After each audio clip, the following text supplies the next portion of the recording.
Good afternoon, everyone. Kevin here with the Kingsport Senior Center, and today's wellness seminar is going to be on memory and brain health. Is what we're going to do it on today, and I've got my special friend and guest is Tracey Kendall-Wilson, and she is the regional director with Alzheimer's Tennessee, and she's getting ready to give you a talk on memory and brain. And Tracey, we're so glad that you came, and I'm so happy to have you here and get to see you again. I know, it's been a long time, It has. so we're happy to be here today. Good. So Tracey, you go ahead and take it over. All right. And let everybody know who you are. And Okay. All right. Thank you. You're welcome. So what we wanted to do today, we know that from the latest research information, from the news and all of the other things that we hear, the number one health concern has grown probably over maybe between the last 7 to 10 years. The biggest health concern and the biggest health fear and crisis is Alzheimer's disease and other forms of dementia.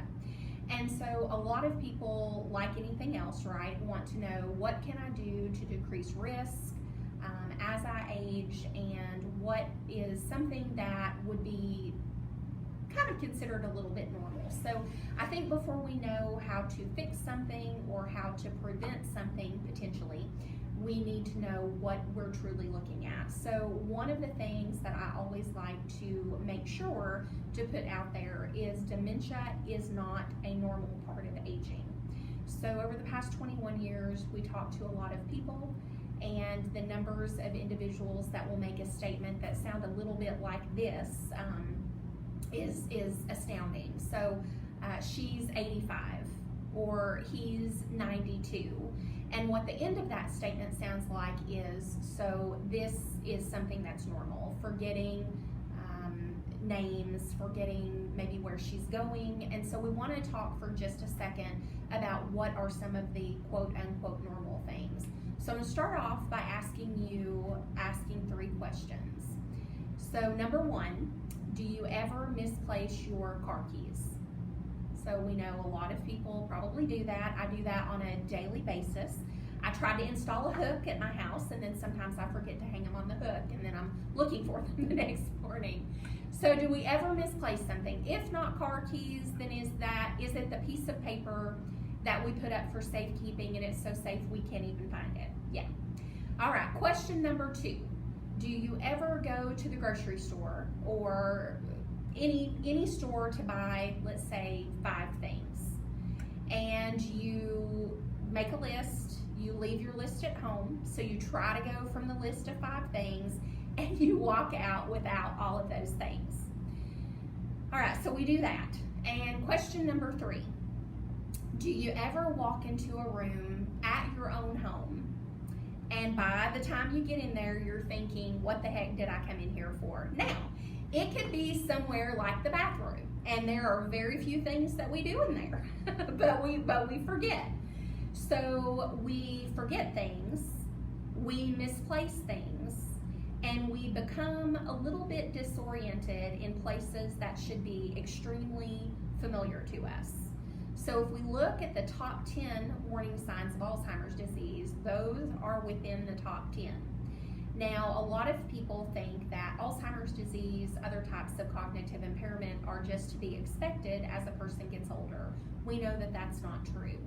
So misplacing things, forgetting things, becoming a little bit disoriented in places that are familiar to us are something that happens to us mainly because we don't pay really good attention.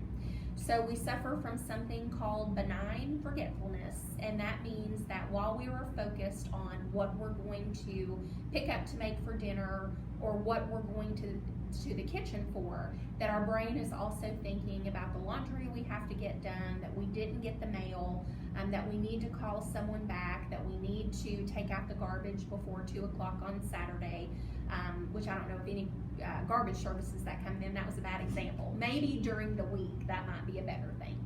So our brains are focused on all of these other things. We're listening to the news, that will cause depression, so try not to do that a whole lot. But we are listening to something, we're having a conversation with someone, and all of these other things are invading our brain.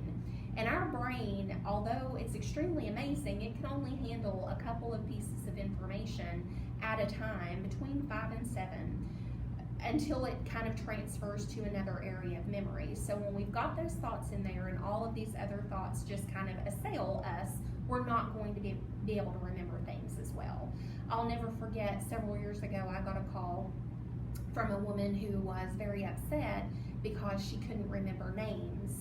And so we started talking about some things, and I asked her how long this had been a problem, how long had she been noticing that this was happening, and she said, well, I've never been good at names, so I'm just getting worse. And so I was able to share with her, unfortunately, there are so many things that we get better at as we get older, but typically our brain and our ability to retain things isn't one of those things necessarily that gets better. It's like a computer, and the older we are, the more people we've known, the more experiences we've had, our brain's going to be a little more full than it is when we first pull that computer out of the box, right? So, but the things that are happening to us, the things that we're concerned about, is it enough to cause worry? Is it enough to affect daily life from one day to the next? And if the answer is no, then we just have to learn to write notes and take the notes with us. That we try to keep our mind clear when we are focused on doing something. So there are ways that we can combat that, and if anyone is interested in more information about that, we can definitely talk after this. You can call Alzheimer's Tennessee, and I'll make sure to provide the number before we end today. So now, what is normal? We've kind of talked about that. What may be something that we want to get another opinion about or talk to someone about? We've talked about that a little bit, if it's affecting from one day to the next. Now what can we do?